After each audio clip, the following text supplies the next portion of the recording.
नमस्ते बच्चों, कक्षा 8 विषय विज्ञान और अपने जो पाठ है ध्वनि, इसके बारे में जो पहला पाठ है वो अपने कर चुके हैं। उसके अंतर्गत अपने क्या देखा कि ध्वनि कैसे उत्पन्न होती है और इसको गमन के लिए माध्यम की आवश्यकता होती है या नहीं होती। तो इतनी चीज़ आपने उस पाठ में पढ़ी और आगे का जो पाठ है वो अपने कर रहे हैं कि इसको गमन करने के लिए माध्यम की आवश्यकता होती है। ये अपने प्रयोग उस पाठ में भी किया था कि अपने एक पंप लेते हैं, जार लेते हैं, उसमें हवा भरकर और विद्युत घंटी को चलाते हैं तो अपने को उसकी आवाज़ क्या होती है, सुनाई देती है। लेकिन किसी निर्वात पंप की सहायता से अपने उसकी हवा निकाल दें तो अपने को जो उसकी आवाज़ सुनाई देना है वो क्या हो जाता है, बंद हो जाता है। तो अतः अपने कह सकते हैं कि इसको संचरण के लिए फिर माध्यम की आवश्यकता होती है। लेकिन ये गमन किसी भी माध्यम में कर सकती है। माध्यम की आवश्यकता तो होती है लेकिन ये गमन ठोस, द्रव, गैस किसी भी माध्यम में कर सकती है। तो ठोस का उदाहरण देखो, ठोस में कैसे गमन करती है। कोई भी एक टेबल लीजिए, टेबल में आप क्या करो, एक सिरे पर खुद बैठ जाओ, दूसरे सिरे पर अपने दोस्त को बैठने के लिए कह दो। टेबल के दो सिरे हैं कि एक सिरे पर आप खुद बैठ जाओ, दूसरे सिरे पर कह दो अपने दोस्त को बैठने के लिए। आप क्या करो, या तो खुद या फिर अपने दोस्त को कहो कि वो टेबल पर यहाँ बैठा है ना, वहाँ पर वो क्या करे, उस टेबल पर कोई ना कोई हरकत करे हाथ से, और आप दूसरे सिरे पर बैठे हुए उस पर क्या लगा लो, कान लगा लो। तो आप देखोगे कि वो जैसे जैसे हरकत कर रहा है तो आपको महसूस हो रहा है कान लगाने से कि टेबल पर कोई ना कोई हरकत हो रही है। तो इसका क्या मतलब हुआ कि ध्वनि ठोस माध्यम में भी संचरण करती है, क्योंकि ये टेबल किसके अंतर्गत आता है, ठोस माध्यम के अंतर्गत आता है। इसी प्रकार ध्वनि वायु में गमन करती है। इसका उदाहरण तो आपको अच्छी भली भांति पता होगा कि टीचर आपकी क्लास में आता है, आपको पढ़ाता है, तो आपके और आपके टीचर के बीच तब उस टाइम कौन सा माध्यम होता है, वायु। तो फिर ये कौन सा माध्यम हुआ, गैस, वायु, कोई भी माध्यम मान लो। तो आप किसी को पुकारते हो, किसी से बातें करते हो, तो कौन से माध्यम में करते हो, वायु माध्यम में करते हो।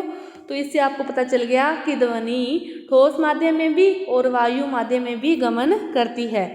इसके बाद द्रव में देखने के लिए एक पानी से कोई जार को भरकर उसके अंदर कोई घंटी रखकर उसकी आवाज़ को आप बाहर सुनने का प्रयास कर सकते हो, तो आपको पता चल जाएगा कि ये द्रव माध्यम में भी क्या करती है, संचरण करती है। बस अब इसको एक बात है कि इसको संचरण करने के लिए माध्यम चाहिए, संचरण करने के लिए माध्यम चाहिए, लेकिन वो माध्यम कुछ भी हो सकता है, ठोस भी, द्रव भी और गैस भी। इसको माध्यम की आवश्यकता है लेकिन वो माध्यम कुछ भी हो सकता है, ठोस भी, द्रव भी और गैस भी। इसके बाद जो आगे का पाठ है वो है आयाम, आवृतकाल और आवर्ती। तीनों चीज़ों के बारे में अपने पढ़ेंगे। आयाम क्या होता है कि ध्वनि उत्पन्न होने के समय होने वाले शोर या कणों के अधिकतम विस्थापन को आयाम कहते हैं। अधिकतम विस्थापन को, ये सी एक्स अक्ष है, तो यहाँ से ये ऊपर की तरफ चले फिर नीचे आ गया, तो हाईएस्ट कहाँ तक गया, ये यहाँ तक गया। इसके बाद तो नहीं ऊपर गया ना, नीचे ही आ रहा है, तो ये नीचे भी हाईएस्ट कहाँ तक गया, यहाँ तक गया। तो इसी को क्या कहते हैं, आयाम कहते हैं। अधिकतम विस्थापन को, वो कितना विस्थापित हुआ है एक जगह से लेकर दूसरी जगह तक, अधिकतम विस्थापन को ही क्या कहते हैं, आयाम कहते हैं।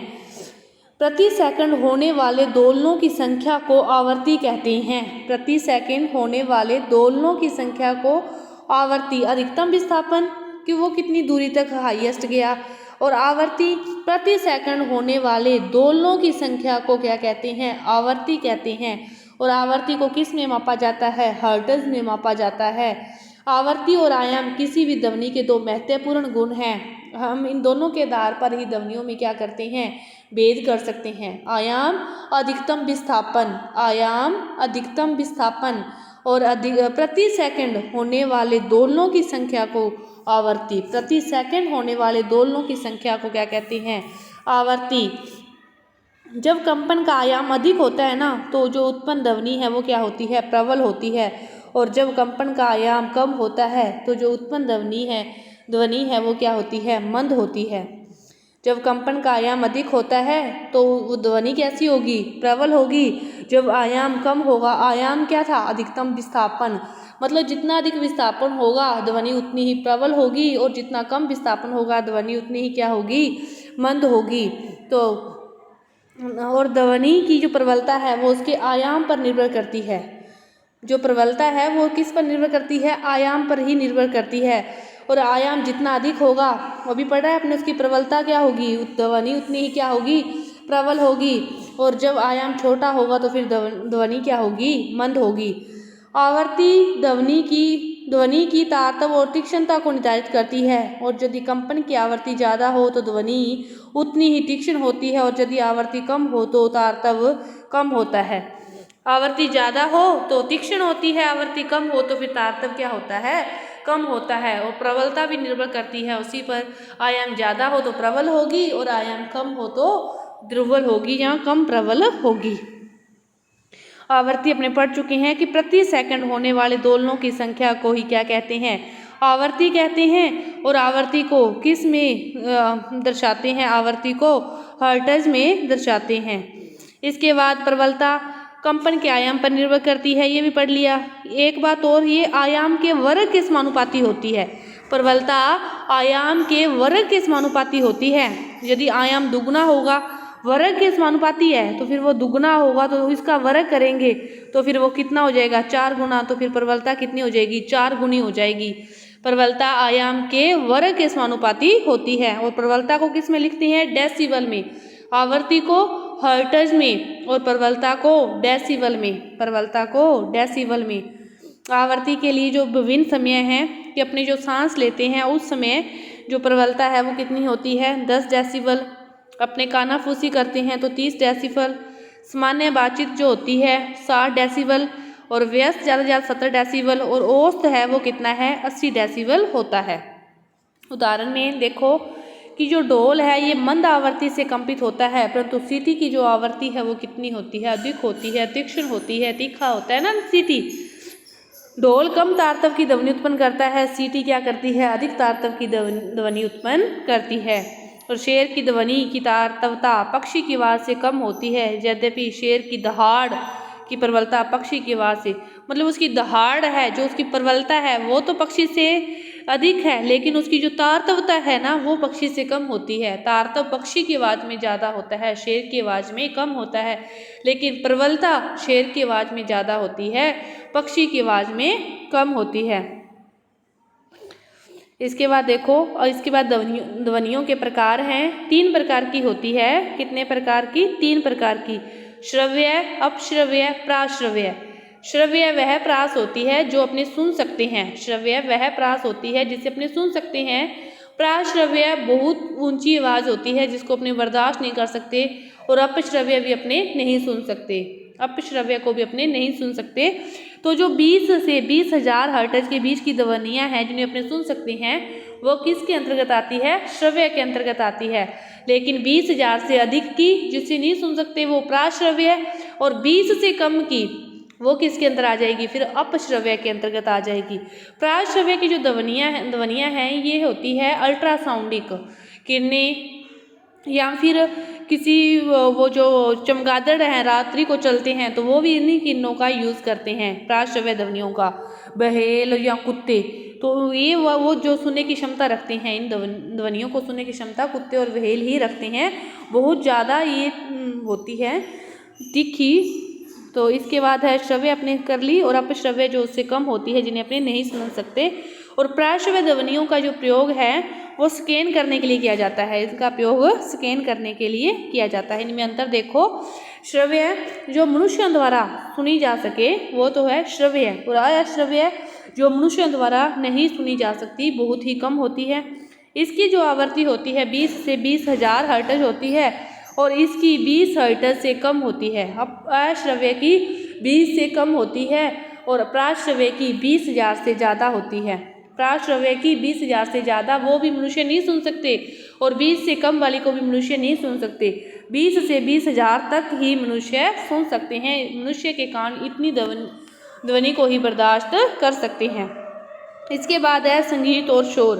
संगीत तो वह ध्वनि जो अपने सुनने में अपने को प्रिय लगे, तो वो तो कौन सी होगी, संगीत। और जो सुनने में प्रिय न लगे, या फिर यूं कहें कि जो अप्रिय लगे, जो ध्वनि सुनने में अप्रिय लगे, तो फिर वो क्या होगी, शोर। और जो सुनने में प्रिय लगे वो क्या होगी, संगीत। जो अपने को कष्टकारी लगे वो क्या होगी, संगीत होगी। जैसे शीशे का टूटना, कप का टूटना, ये क्या है, शोर है। और जो अपने को सुखद लगे वो होती है संगीत। भी किसी भी जंतर की आवाज़ है वो क्या उत्पन्न करती है, संगीत उत्पन्न करती है। इसके बाद देखो इस ध्वनि प्रदूषण की हानियाँ क्या क्या हैं, कि वातावरण में जो अवांछित ध्वनियों को ही क्या कहते हैं, ध्वनि प्रदूषण कहते हैं। इसके जो प्रमुख स्रोत हैं, मोटर गाड़ी, पटाखे, विस्फोट, मशीनें, ये सारे क्या हैं, इसके कारण हैं। परिवेश में ध्वनि प्रदूषण होने के कारण स्वास्थ्य संबंधी बहुत सारे रोग हो रहे हैं। किसके कारण हो रहे हैं, इसी के कारण ही हो रहे हैं। अनिद्रा होना, चिंता होना, तनाव होना, ध्वनि प्रदूषण ही एकमात्र कारण है। इसको सीमित रखने के लिए क्या किया जा सकता है, कि कम से कम अपने वाहनों का यूज़ करें। जब अपने को ज़्यादा ही उपयोगी हो तभी यूज़ करें। कल कारखानों को आबादी वाले स्थान से दूर स्थापित करना चाहिए। और सड़कों के चारों तरफ ज़्यादा से ज़्यादा मात्रा में पेड़ पौधे लगाने चाहिए। और जो अपने को शोर उत्पन्न करने वाले जो भी हैं उनको दूर संचालित करना चाहिए। तो इन्हीं को, अपने प्रयोगों को अपनाते हुए ध्वनि प्रदूषण को कम किया जा सकता है।